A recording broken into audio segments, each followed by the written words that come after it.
morning. Thank you for calling my hotel. My name is Aliyah. How may I assist you today? Good morning, Ali. I'm looking for make a reservation for weekend getaway. That sounds wonderful, ma'am. When you thinking of staying with us? I'm looking at June 15 to June 18. Great choice. How many guests will be staying with us? Just myself and my mother, so it's 2 for adult. Perfect. Do you have any preference for your room, ma'am? We'd love a room with a river, if possible. Let me check our availability for dates and preference. Check our availability for those dates and preference, ma'am. Yes, we have a deluxe queen room available with a beautiful view of the river for those dates. Would you like to proceed with booking that room? Yes, that sounds lovely. Wonderful. To confirm your reservation, I'll need some information. Can I have the full name of the reservation, please? It's Christine Gomez. Thank you, Miss Gomez. Could I also have a contact number and email address? Sure, my phone number is 0967-272-3676 and my email is christinemegomez@gmail.com. Perfect. And I will be needing additional service during your stay, such as airport pickup or restaurant service station.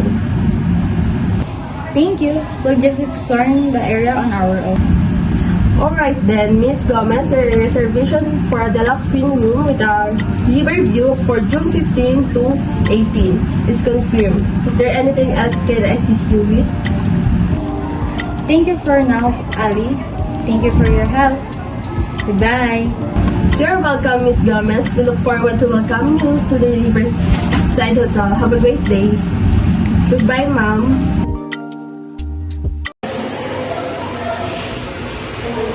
Good morning, ma'am. Welcome to Mexico Hotel. How can I assist you today? Good morning. I have a reservation under my name, Pilar Asenco. Certainly, let me check that for you. For that, please your ID and the credit card for you use for booking. Certainly, let me check that for you. For that, please your ID and the credit card you use for booking. Here's my ID.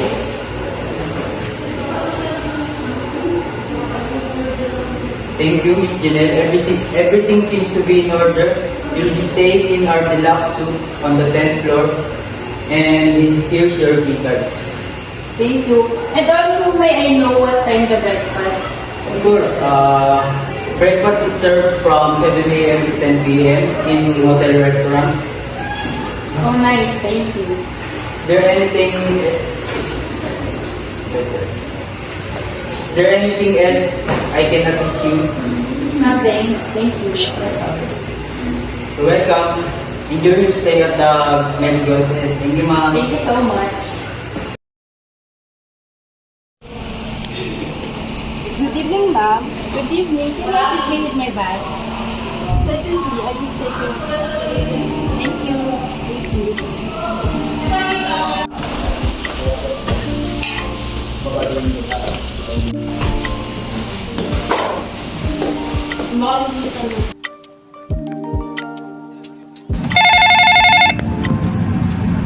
Good day, ma'am. How may I help you? Excuse me, sir. May i-complain lang ako. May maingay sa kabilang kwarto. Hindi ako makatulog. I see.